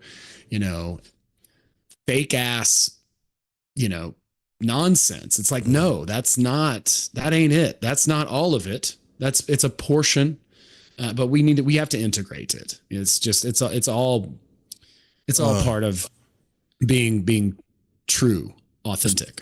One of the things that we've talked about on the show is when people get out of body, or when people have passed on, they take on their beliefs, their paradigms, and their addictions with them into that realm. So there's too many conscious explorers, including Thomas Campbell, who have seen these people living out their addictions, living out their things, like going through all of this stuff in the afterlife. You tracking, you following here? Like they go through that stuff. Now, does transurfing give us a model to attack these things? Because personally, what I've learned about addiction, being an addict myself, whether it's food, drugs, sex, whatever, like I've had an addiction to all of them. I've overcome most of them because I realize my addictions don't just hurt me, they hurt other people, But now I'm really afraid, like I'm going to take that into my afterlife and get stuck in some kind of thing where I'm having to work that karma out. Does transurfing, is it all just about manifesting, or does it help us heal those things too? Can we overcome those things through transurfing? Yeah, I use reality transurfing to quit smoking cigarettes, weed, quit watching porn, all the,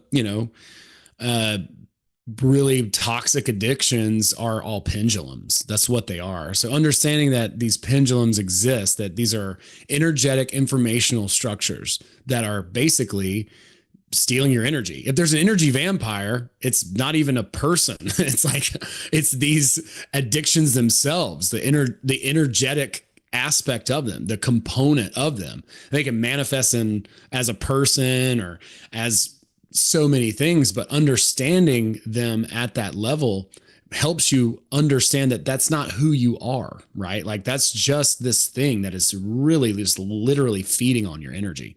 Okay. And so the more that you learn and experience that, the more that you can, hey, if your right hand offends you, cut it off, right? Like if your arm offends you, cut it off. If it's causing you pain and harm, cut it off. Because like taking it into the next life, transurfing wouldn't necessarily acknowledge that. What it really says about our existence here is that we're perfect as we are, that we are children of God, as you and I have lots of discussions about, that we are essentially a water droplet suspended in the air from the ocean as we're here in this form. And so that water droplet is separate from the ocean. But like Rumi says, you're not a drop in the ocean, you're the entire ocean in a drop. But what enlightenment is knowing that in that form of just a drop, that you are the entire ocean. So as far as the afterlife, that's about as far as transurfing gets. So it doesn't talk about karma or reincarnation in depth.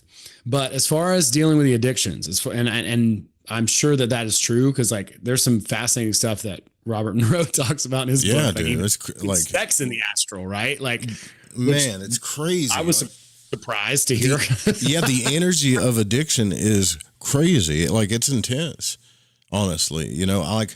I've seen people's sex addictions hurt other people so bad that it's generally hurting them, their children. What I've learned about addiction, and the reason why the energy is so powerful, is because it doesn't just hurt you, it hurts everybody involved. And that includes your family, your friends, all that stuff. You tracking what I'm saying here? Like that hurts everybody. And so being hurt by someone else's addiction too woke me up. And so now I'm like, okay, I got these two major addictions that I need to get over. Not only that, they're blocking a lot of my manifestations too at the same time, and there's voices in my head where like, well, it's fun, as long as you control it and you don't abuse it. Like I've heard all this shit before, and it's bullshit. You don't have to do it to have fun, to feel good, you just don't. But it's easy to say cut it off when you just say it. But when you actually try to attempt it, you see how deep this thing is buried, you know? Yeah. And I mean, it's responsible for a lot of those thoughts, right? Like that's actually the pendulum thinking. It's not you. Those aren't your thoughts. It's the pendulum thinking too. When you're like, oh, this is the last time I'll do it. That's the fucking pendulum, man. Yeah. That's not you. You know what I mean? And it's not you. And so what I would say for that is like, and this is something that I've had problems with. It's like, well, I need to quit this, and this. And I got to quit smoking pot. I got to quit watching porn. I got to quit drinking. I got to quit this. I got to quit that. It's like, well, now I've got 45 things to focus on quitting. It's overwhelming. Start with one. Start with one. Start with eliminating one thing, the thing that's going to be the easiest, frankly, and then move to the next, and then move to the next, and then move to the next. And then you can slowly but surely start to eliminate those things. And as you see one go away, it's so much easier. And, for addiction stuff, like what is that guy, Alan Carr? Remember that book? It was called The Easy Way to Stop Smoking, I think is what it was called. That's a fabulous book. And he's got several iterations of that. One's like The Easy Way to Stop Smoking Cannabis, The Easy Way to Stop Drinking. And all of those books are pretty much the same as far as like the way that they approach the addiction. And I think it's far better than anything I've ever seen in AA. And no hate on AA, but sure. To me, it was more useful. And really, when you read those books, those Alan Carr books, the first thing it tells you is like, hey, for instance, the Stop Smoking one, it's like, and I read it a long time ago, but when I read about pendulums and reality transurfing, it linked it together for me. And I was like, oh, so it kind of like, it made it hit, but it's like, don't try to stop smoking while you read this book. And if it's cannabis or whatever, it's like, don't try to stop smoking while you read this book. Just read the book and then continue with the habit. And the way that he talks you through it and the way that he demonstrates how the addiction itself works is it's like I can't remember the type of flower, but it's a type of flower, like a fly comes in the bed. The Venus flytrap.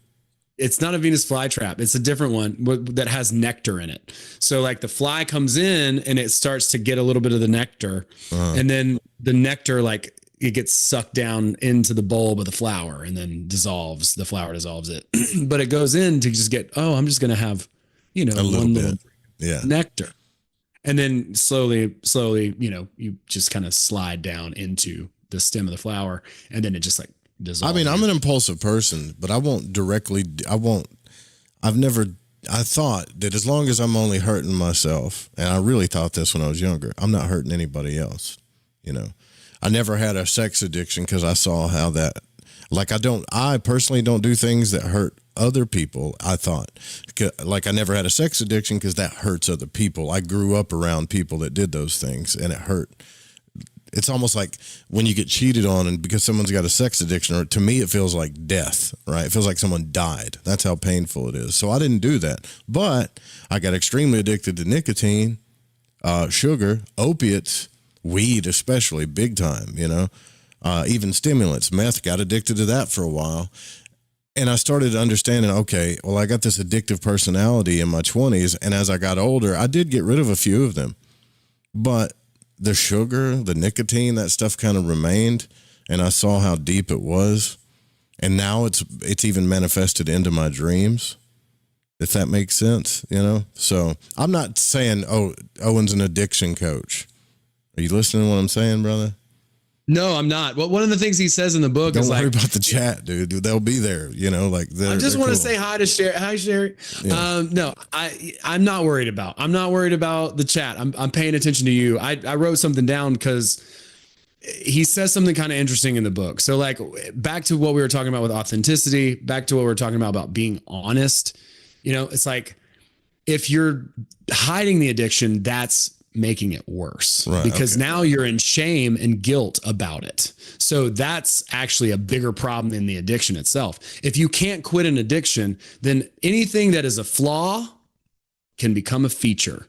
So let's say that you like to smoke, or you get a cool, pipe that you smoke out of, or like you showcase that, and then you just lean into it, and that actually makes it more acceptable, right? Like you begin to accept it at that point, which makes it easier for you to see that pendulum as what it is, and then let go of it down the road. So you're not fighting. Like it's like the more that you fight against what is, the more what you resist persists. You're actively making it harder on yourself by beating yourself up and going through this cycle over and over again. I got to stop doing this. Oh no, I'm doing that. That's the pendulum. That's the pendulum feeding. And if you can just be like, okay, look, I'm going to manage my relationship to this. I'm going to do whatever it is. Like I'm going to masturbate or whatever. I don't fill in the blank. Everybody masturbates. Yeah, I get it. Right. Yeah. I mean, right. So I'm going to do this elaborate thing in the way that I do it. And then it becomes, instead of it becomes this shame spiral, it just becomes a thing that you learn to manage your relationship with. And then it's like, I do this every once in a while and I get it out of my system, and that's good. And so as long as the thing is not taking more from you than it's giving, that's really the thing that you've got to figure out. So if it's sex, or if it's drugs or alcohol or YouTube or conspiracy videos, whatever. Yeah. Movies, Netflix, because anything can become an unhealthy addiction. Literally anything. I'm a firm believer that everything's kind of an addiction, right? Like I can literally become so obsessed with the Los Angeles Lakers that I buy all their merchandise to the point where I don't have any money to pay my rent anymore. And I'm so obsessed with the Los Angeles Lakers that I've completely lost my identity. And that's really the truth about this, right? Like what the pendulum does is it's stealing your authenticity. It's stealing your true essence, your individuality. And it's doing that by getting you to fucking give it energy. Whatever that is, the Los Angeles Lakers, smoking cigarettes, going to the gym, even healthy stuff can get out unhealthy. Right, if I go to the gym 3 times a day and I hurt myself going to the gym, well, I have lost it to the pendulum. I've created a different addiction. It's unhealthy. Stuff. It's an unhealthy management. Right. And Carl Jung said that. He said people will do anything to not have to deal with themselves, even Reiki. Even spiritual stuff. Yeah. Everything. Exactly. You know? And so all those addictions, they're not you. None of them are the real you. And if you enjoy doing it, that's fine. But if you understand that, then all of a sudden it has so much less power. And then now you're not dealing with guilt, duty, obligation. Guilt, duty, and obligation are the pendulum strings. That's what keeps you hooked to any pendulum. It's guilt, duty, or obligation. You're obviously not doing it out of love if you're doing it out of guilt, duty, or obligation. So a great way to check is like, hey, am I doing this because I feel guilty? Am I going to see my mom because I'd feel bad if I didn't? Or you just want to see her, right? Or do I love her and want to see her? Yeah. So check that intent. And then you can see whether that's a pendulum or whether it's something that's authentic to you. And that's the way to meter it out and measure it and start to handle those addictions in a better way. It's just managing the pendulum, because again, like I said, anything can get unhealthy. Anything is a potentially destructive pendulum. Anything. Yeah. Anything. And I appreciate that, because I think a lot of people they say what they're worried about what other people think. Well, I shouldn't do this because this person doesn't like it. Are you hurting that person? No? Then who gives a shit what they think? Right? Yeah, it doesn't matter. So like, I smoked for years. I smoked so many cigarettes. My ham cow is still in the chat. He can tell you I smoked 2.5 packs of cigarettes a day. No problem. And if I drank alcohol, it was even more than that. So it's like I smoked so much for so long. I smoked for an entire lifetime compressed down to 20 years or whatever. And it's like, I don't give a shit if you smoke. I'm not telling you not to smoke. Smoke if you want to smoke. I don't give a fuck. It doesn't matter to me.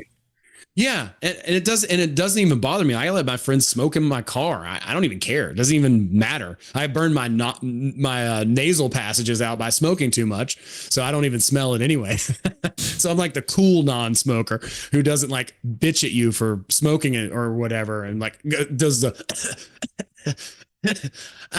I'm allergic. I'm not that guy. You know what I'm saying? Like that's not cool. But the point is, that whatever it is that you want to do, totally fine. Any flaw can be made a feature. And so just understand that it's your relationship to that thing. As long as you don't identify with it, then it doesn't control you. And if you can laugh about it, it doesn't control you. And if you're not feeling feelings of guilt, like, oh, this person thinks I should quit smoking, or duty, like, oh, well, I have to quit smoking so and so will accept me, or an obligation, like, oh, well, I have to do this, right? Like, those are the three pendulum strings. Check yourself against those. And if it's one of the three of those, you're not coming from a place of authenticity. You're coming from a place of coercion, manipulation, being used, gaslit, caring about what other people think too damn much. Yep. Just stop. Exactly. Who fucking cares? Smoke your smoke. I don't give a shit.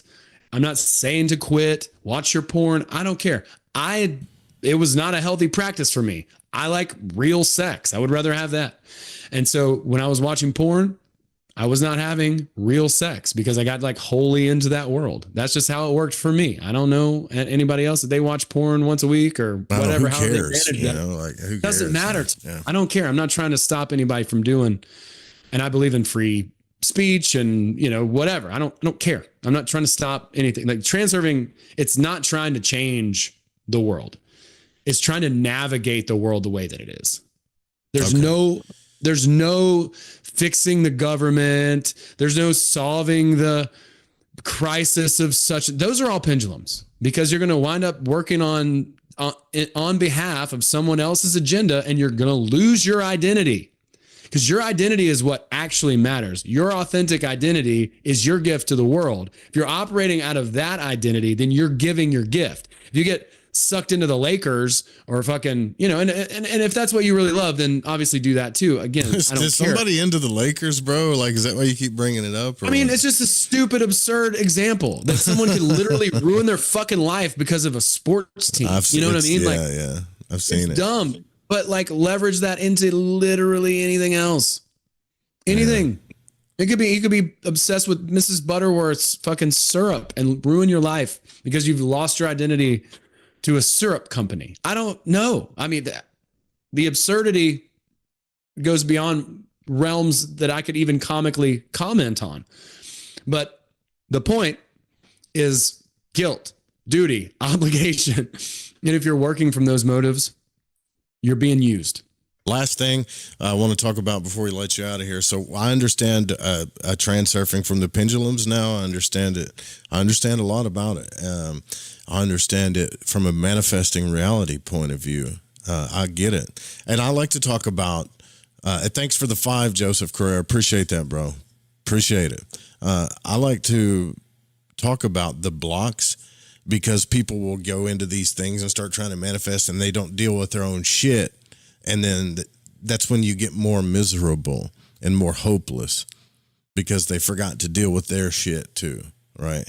So like, I want to live in a world that's full of hope, but I do want to make a t-shirt that says shame. I'm bringing it back. Right. Like, you know, because now we're in this pendulum world where it's like everyone's abused me so much that I'm going to do whatever I want to do and feel good about whatever I want to feel good about. And like, it doesn't matter if I shit on you, just don't be negative, because I'm tired of feeling bad, you know?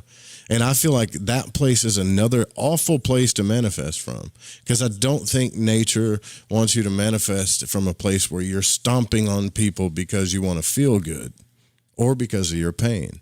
Right. And that goes back to, well, they'll get theirs.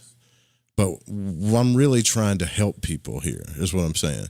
Not worry about what's happening to the other person. Like, I honestly believe that people do not feel abundant enough, Owen, that they can have what they want in life and still be authentic and feel genuinely loved, be genuinely loving and honest, and in that world still manifest exactly what they want. And to me, it boggles me, because it's like, that's the world you should manifest from. But do you honestly believe we live in that world, that paradigm is there? The paradigm people really believe that. The paradigm of abundance? Not just abundance. That would be a simple way of looking at it. A place where people could be genuinely authentic who they are, be genuinely loved, and genuinely love others without hiding anything, and still manifest everything they want. Most people, after you talk to them for a while, do not believe that is a real thing. And it boggles my mind. Yeah, I mean, I can see their point because it's like you can be too authentic. You know what I mean? Like if I was just like, I feel like but yeah, too honest. You know what I mean? I didn't need to know that. Yeah, you know, there's still like social shit. So, that's not what I mean though, but yeah, okay. I get what you're saying.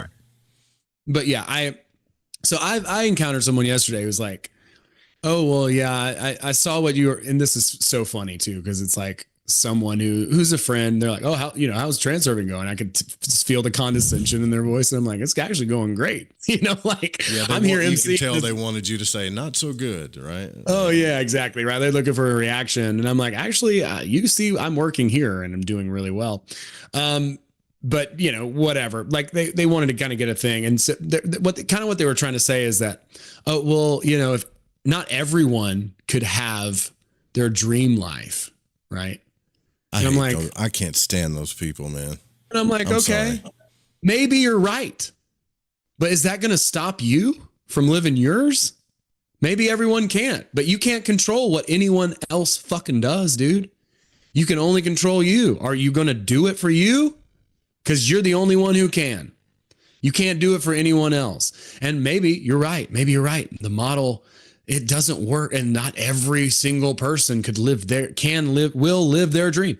They won't anyway. They just won't, most people, because they won't take the actions and the necessary in order to make it happen. So it's just a fucking excuse to not do it for yourself, because you can just be a victim and be like, well, not everybody could do it, so I guess I just won't. And that's fucking a sad place to come from. Yeah. Or yourself into, you know, the depths of sadness, depression, and failure. But what else? It's all, and everyone can who actually chooses it. Yeah. So there's the wealth part, right? The health part too. Relationships. I've had the same thing, right? Well, not everybody can genuinely love and be honest with you. And I'm like, what? You know, no, they're going to lie to you, and cheating is just a way of life, and sex is just sex, and And I'm like, you could hear the pain in their voice when they're saying it, and the fact that they've accepted it as a reality. They've accepted that reality, and now they're trying to get you to accept that reality. Yeah, that's right. And there's 8.5 billion people in the world. You don't think there's people that live a fruitful, abundant, loving, genuine, authentic life? They're more freer than you can imagine, you know? Like, I know some of those people. I'm jealous of them. I talk to them every day. Yeah, I do, bro. I have a mastermind of people that I talk to, right? I've taken that thing, and like, I don't know if that's a part of transurfing, but I've taken those group of people. I'm like, hey, are y'all going out to dinner? Are y'all going to go do this thing? Like, I want to go talk to you. You know, I want to hang out with you. I want to see this reality that you're living in, you know? Because even my skepticism, bro, I'm looking, no, that one's got to be cheating on that one, or that one's got to be lying. Nope. And I'm like, why don't they accept me to the dinners yet? And they kind of are right now, but I think they're a little, you know, hesitant of me right now. But that was another, what did you call it? Not Joseph Campbell. I can't think of the guy's name. The guy that wrote Outwitting the Devil. We know his name. Oh, Napoleon Hill. Yeah. He talked about that. Find a mastermind group of people like that. Because of the law of environment. It's life changing. It's the law of environment, because you're going to subtly pick up on things just naturally off of people without even trying. You're going to learn their mannerisms. You're going to learn. And so by being around certain people, it can either elevate you or it can push you down into a worse reality for yourself based on your circle of friends and the people that you expose yourself to. I mean, even me, I have a friend who's like in really good shape. So like I go to his house, he's working out. I'm like, damn, man, I got to pick it up. Yeah, you know, it's just seeps in. It seeps in. There's nothing you can do about it. And they say, Tony Robbins calls it the law of 5. It's like the 5 people that you're around the most, you will share the most attributes with. You'll make the same amount of money. All those things, just subconsciously, you rise or sink to that level of your exposure. And then there is a very real law of environment there. So yeah, I think that's absolutely true. And by using our imagination, we can leverage that to get ourselves out of the position that we're in now and into a better one.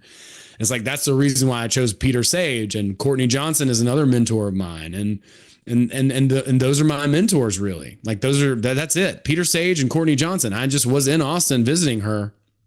She's a fucking genius. She's going to be like white Oprah in a couple of years. Awesome. You know, like, we need a white Oprah. Amazing person. And she's just magnanimous and awesome. And Peter Sage fucking rowing across the Atlantic right now. What the fuck? So, you know, I'm in love with some of your guests, bro. I got it on your show. Like the girl that was talking about, who was that woman talking about love from the heart? Marina? Like, oh my God.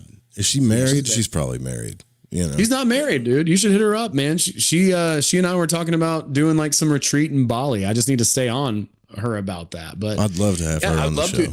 I would love to introduce you. I'm happy to send her a message on your behest. Is that correct? Yeah. Saying that right? Yeah. Yeah. And unfortunately, bro, we're out of time, but like, you know, you're one of my best friends and colleagues, one of my favorite coaches, brother. And I know great things are happening for you. And I know personally how much work and hard work and study and just grinding that you've done to get to this place that you are. As far as magical transformation is concerned, you're doing it. You're one of the OGs, brother. And I've talked to lots and lots of people, and Owen is an OG when it comes to the heart and transformation. And my hat's off to you, man. In this world, I want to see more of those people, and you're a prime example of it. And how can anybody find you if they want to get coaching from you or anything like that? Hell yeah, man. Well, I appreciate it, Joe. I appreciate your work. Thank you for having me. It's an honor. I want to shortcut people. I want to help them. That's kind of how I see myself, as like, I synthesize all this work so that I can just make it easier for you to understand, easier for you to apply, and take a lot of my failures and a lot of my regrets and leverage those into your success if I can. Because, you know, it's painful. It hurts to suck, but we all have to go through it a bit. But if people want to find anything about me, they can just go to my website. It's bootsygreenwood.com. I am doing a transurfing book club at the end of this month. I'm going to be pretty picky about it, but if you're interested in applying, you can apply. I have a school group that's Transurfing School. It's $15 a month. You can come in there, and I've got a ton of resources. I've got a couple courses there. I'm going to continue to add to that. And so that's an offer that I have right now that pretty much, you know, for the cost of a lunch per month or a Netflix subscription or whatever, you can come in and check that out. I've got a bunch of free stuff too. I've got a Facebook group that I've just kind of started rebooting, and it's just Blue Collar Mystics. The name of my podcast is Blue Collar Mystics. You can find me on Facebook, Bootsy Greenwood. I've got a bunch of blogs and things like that. I've also got a bunch of videos on YouTube, Bootsy Greenwood as well. And you can check out all my videos there. I've done hundreds of videos about this topic and several other esoteric topics. There's literally enough information there to keep you busy for a long, long time.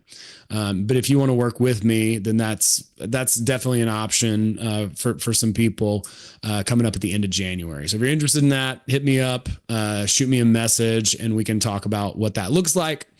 You can hit me up on Instagram as well as Bootsy Greenwood, YouTube Bootsy Greenwood, Facebook Bootsy Greenwood. Just Google Bootsy Greenwood, you'll find it. I got the summary for Transurfing. I got a Kabbalion version that I wrote this past year. I'm going to be adding some more stuff and publishing more as well this year. And I'm just really excited to be in this industry and working with people such as yourself, Joe. I want good people to win because you deserve it. But yeah, we have to earn it. That's the thing about it. So I want to see that happen. I want that for people. I want good men to win, good women to win. I want them to procreate and make more good people and make the world better by changing what we can change, which is not the fucking system, which is not, what's going on over here thousands of miles away. No, right here. This is what we can control. And so I want to help people to work on that. So I appreciate you, man. Thank you for your work. You're crushing it. One of my best friends, and you've coached the fuck out of me as well. So I really appreciate you. Thanks for having me on. And thanks to everybody. Cheers. I'm going to stare at the chat for a second. All right. So I'll say hi. Sometimes I'll type, but I'll just be like, hey, what's up? Or I'll say whatever, I get distracted, but hey, listen, all you guys that showed up tonight, even the lurkers, I love you. Thanks for coming out. Thanks for listening to the broadcast. Thanks for your support again. Robo1776, Joseph Carrera, OG listener from long time. Joseph, thanks, brother. Robo says, what is an OG? OG is original gangsta. That's what it means. Yeah, not original dog, but original gangsta. It's just like, it's a fun thing to say. It means truly authentic, truly who you are. You know, not a fake, not a shyster, but the opposite. But yeah, we'll get out here. Good night, you guys. Sweet dreams. See you next time we broadcast. I may be in Texas next week. I don't know. So I don't know what the next broadcasting is going to be like, but we'll see you guys later.